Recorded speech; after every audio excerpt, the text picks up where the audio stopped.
Hi everyone, welcome to Tutorial Hub.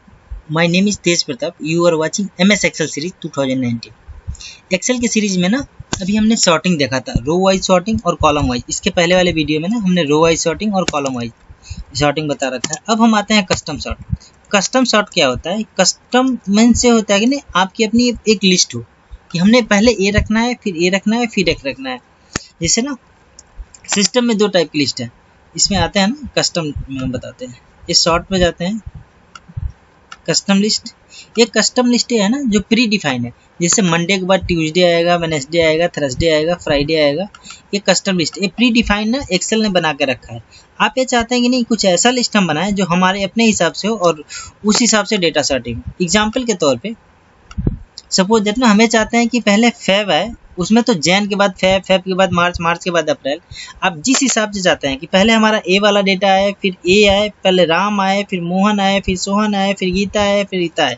आपने ये कहा ना कि पहले फेब का डेटा आए, फिर दिसंबर का आए, फिर अप्रैल का, फिर अगस्त का। तो हमने इसे कॉपी करना है, ठीक है। और हम डेटा को जाते हैं कस्टम लिस्ट में, यहाँ जाते हैं कस्टम लिस्ट, चूज करेंगे। जब भी किसी भी ना फंक्शन के आगे 3 डॉट हो, हमने इसके पहले वाले वीडियो में बताया 3 डॉट मीन्स एक इसका पॉपअप विंडो खुलेगा। यहाँ देखिए ना कस्टम लिस्ट के बाद 3 डॉट है तो इसका एक पॉपअप विंडो खुलेगा। आप इस पर क्लिक करेंगे, एक विंडो ओपन होगा, ठीक है। अब हमें ऐड कर देते हैं ये लिस्ट। हमने यहाँ ये किया ऐड, ठीक है। हमने 4 लिस्ट 1 2 3 4 मंथ हमने ऐड किया, ठीक है। अब हम ओके करते हैं और फिर ओके करते हैं। सॉरी, कस्टम लिस्ट हमने सेलेक्ट नहीं किया, कुछ भी ऐसे रेंडम हमसे ओके किया। अभी ना पहले हम हटा देते हैं, हमने सेव कर रखा है डेटा। अब हम आते हैं ना कि हमें ये डेटा ना पहले वाले सॉर्टिंग में हमने रो वाइज बताया था, रो वाइज में डेटा हमने यहाँ रखा था, डेटा हमने यहाँ रखा था, ये रहा। जैसे हमने ना यहाँ डाला था मंथ, मंथ हमने यहाँ लिया था जैन, जैन। अगर जैन लिख के हम ड्रैग करेंगे ना तो उसमें प्री डिफाइन है, तो उसके हिसाब से वो जैन, फेब, मार्च, अप्रैल, मई, जून में लेके चला जाएगा। ये देखिए सारा आ गया ना। अगर हमने ऐसा करके हमने ना ऐसे करके ड्रैग कर दिया सारा डेटा, ठीक है। इसमें मंथ वाइज नाम आ गया। अगर हमने रो वाइज तो बता ही रखा है, अब हम कॉलम वाइज बताते हैं। सपोज दैट यहाँ हमने एक रो इंसर्ट किया और इसी मंथ को, ये जो मंथ है ना इसको हमने कॉपी किया और यहाँ पे ना कंट्रोल आल्ट के साथ भी प्रेस करेंगे तो पेस्ट स्पेशल का एक विंडो खुलेगा। इस विंडो में ना एक ट्रांसपोज करके एक फंक्शन होता है कि कॉलम को रो में और रो को कॉलम में। तो हमने ना पहले डेटा लिया था कॉलम से, अब इसको हम रो में पेस्ट करते हैं, ट्रांसपोज करते हैं, ओके किया।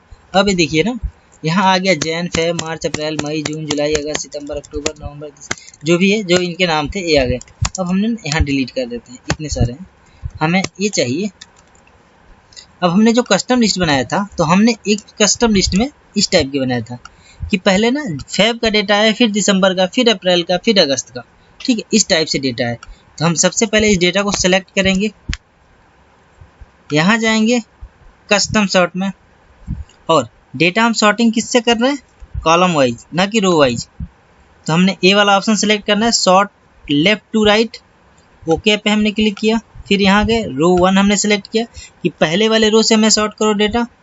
फिर यहाँ गए, फिर कस्टम लिस्ट, असेंडिंग या डिसेंडिंग में नहीं करना है हमें। अब हमने कस्टम लिस्ट दिया, कस्टम लिस्ट में हमने ये दिया, ये वाला लिस्ट कि पहले फेब का डेटा है, फिर दिसंबर का, फिर अप्रैल का, फिर अगस्त का, और हमने ओके किया। और फिर हमारा ये लिस्ट यहाँ आ गया ऑर्डर का, फिर हमने ओके पे प्रेस किया। अब यहाँ देखिए पहले फेब का डेटा शो किया, फिर दिसंबर का, फिर अप्रैल का, फिर अगस्त का, फिर जैन का, ठीक है ना। ये डेटा हमारा यहाँ तक हमने 4 ही लिस्ट दिए थे, 4 लिस्ट हमारे सॉर्टिंग हो गए जिस हिसाब से। बाकी उसके बाद जो डेटा आता है वो डेटा यहाँ रख दिया जाता है, ठीक है। जिस हिसाब से आप अपना डेटा देना चाहेंगे उस हिसाब से आप अपना डेटा सॉर्टिंग कर सकते हैं। इसमें जितनी लिस्ट लंबी बनाना चाहें उतनी लंबी लिस्ट आप बना सकते हैं अपने अकॉर्डिंग। कस्टम लिस्ट मीन से होता है कि आप अपने अकॉर्डिंग लिस्ट बनाएं और उस हिसाब से अपना डेटा सॉर्टिंग करें। सिस्टम का सॉर्टिंग है कि A to Z कर सकते हैं, Z to A कर सकते हैं, और कस्टम लिस्ट आप अपनी लिस्ट बना के खुद डेटा सॉर्टिंग करें कि आपको पहले ए वाला डेटा चाहिए, पहले ए वाला, फिर ए वाला, ठीक है। अब आते हैं फिल्टर। इसके आई थिंक आप लोग कस्टम लिस्ट समझ गए होंगे। कस्टम लिस्ट में और कुछ तो नहीं है। अच्छा, कॉपी लेवल, ये ऐड लेवल है। अगर आप ऐड लेवल करना चाहते हैं, एक जैसे हमारे में ना एक एग्जांपल के तौर पे बता देते हैं।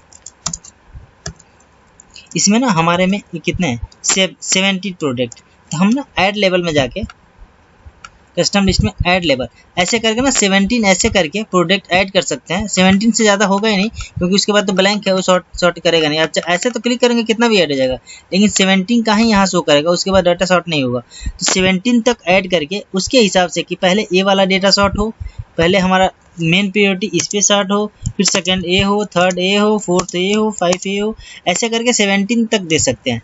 ठीक है, अभी देखते हैं डिलीट लेवल में आपने ऐड लेवल जो किया उसमें से क्या चाहते हैं कि नहीं, अगर 17 है में 15 तक देना तो आप यहाँ से एक एक करके डिलीट भी कर सकते हैं।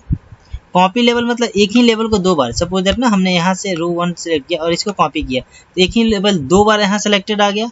तो उसी लेवल को 2 बार सेलेक्ट करना चाहते हैं कि हाँ ए वाला हो, हम फिर अब यहाँ से 2 सेलेक्ट करें तो आप कॉपी भी कर सकते हैं, यहाँ से ड्रैग एंड ड्रैप कर सकते हैं। सपोज दैट हमने 4 किया और फिर को हमने इसे ऊपर रखना चाहा, 1 मिनट, हाँ 4 ऊपर आ गया, यहाँ हमने 3 किया, 4 को हमने नीचे करना चाहते हैं, यहाँ से एक और यहाँ बीच में क्रिएट हो गया। मतलब आप डेटा को असेंडिंग डिसेंडिंग इसके लेवल को अप एंड डाउन भी कर सकते हैं, और ऑप्शन का तो ऑलरेडी हमने ये बता रखा है। ठीक है, अब नेक्स्ट वाले वीडियो में शॉर्ट टॉप टू बॉटम वाला और केस सेंसिटिव हम डिस्क्राइब करेंगे, फिर उसके बाद फिल्टर पे चलेंगे। Thank you so much watching this video, thanks a lot everyone.